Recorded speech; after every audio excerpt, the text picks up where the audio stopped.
परंतु आमच्या नशिबाला लागलेलं ग्रहण काही सुटायला तयार नाही, सुटतं की नाही काही हे कळायला मार्ग नाही। 2 दिवसात प्रश्न मार्गी लागला नाही तर माझी तर भूमिका फायनल आहे। बुधवारी मी भूमिपूजन करणार आहे। त्या बाधित क्षेत्रात जिल्हाधिकारी जबाबदार राहतील हे या निमित्तानं सांगतो। गोळ्या झेलायला तयार आहे, बुलडोजर खाली यायला तयार आहे। तुमची जर तयारी असेल आम्ही आमच्या जमिनी विकसित करणार आहेत, त्याच्यावर काय बांधायचं ते बांधणार आहेत। आम्ही त्या जमिनी नंतर देणार नाही म्हणजे देणार नाही। तुम्ही आज 2 कोटी मागतो, उद्या 4 कोटी दिल्या तरी आम्ही जमीन देणार नाही।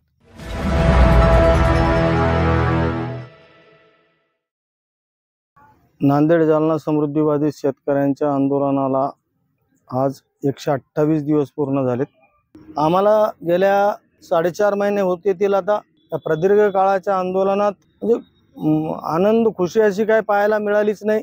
कधी खुशी आमच्या घरापर्यंत येते पण आमच्या घराचा पत्ता सापडत नाही आणि कधी आम्हीच सापडत नाही, अशी परिस्थिती झालेली आहे। एक प्रकारे आमच्या आशा अपेक्षांना ग्रहण लागलं की काय असं वाटू लागलंय। आज चंद्रग्रहण आहे, कुठले ग्रहण लागतं ते काही कालावधीनंतर विशिष्ट कालावधीनंतर सुटतंय आपण असं पाहतो, परंतु आमच्या नशिबाला लागलेलं ग्रहण काही सुटायला तयार नाही, सुटतं की नाही काही हे कळायला मार्ग नाही।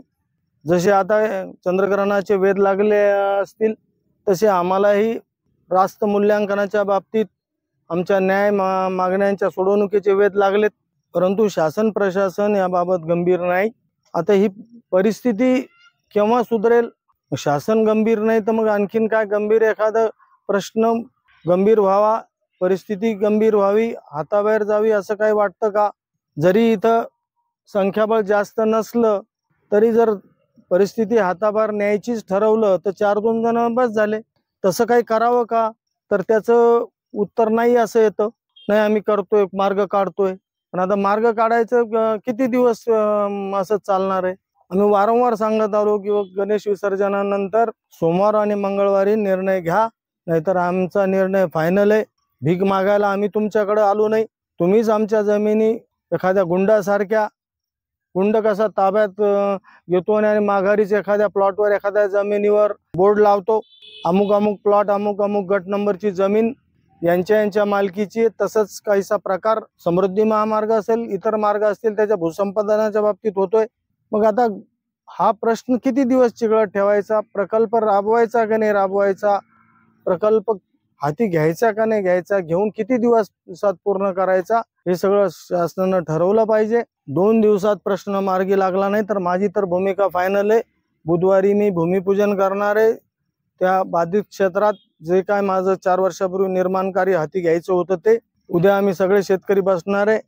कुणाला काय निर्णय घ्यायचा, कुणाच्या काय अडचणी आहेत, कुणाला विहीर घेणं गरजेचं आहे, घर बांधणं गरजेचं आहे, त्यांच्या बाबतीत आम्ही विचार करू आणि ते सुरू झाल्यानंतर ताब्यात घेताना कायदा व सुव्यवस्थेचा प्रश्न निर्माण हो की आणखी काय प्रश्न चिघळून परिस्थिती हाताबाहेर जाऊ, आम्हाला काही देणं घेणं नाही।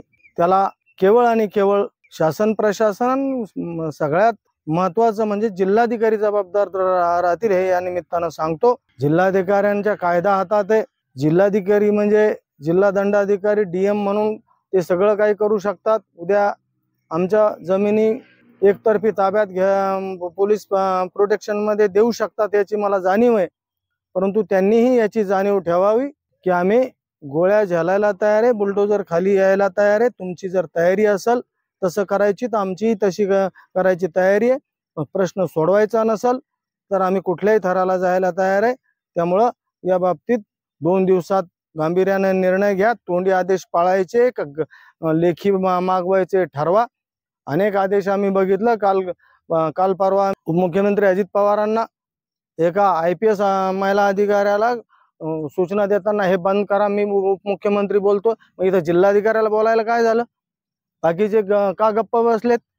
इथले नेते का गप्प बसलेत? आमची मजा किती दिवस घेणार आहे?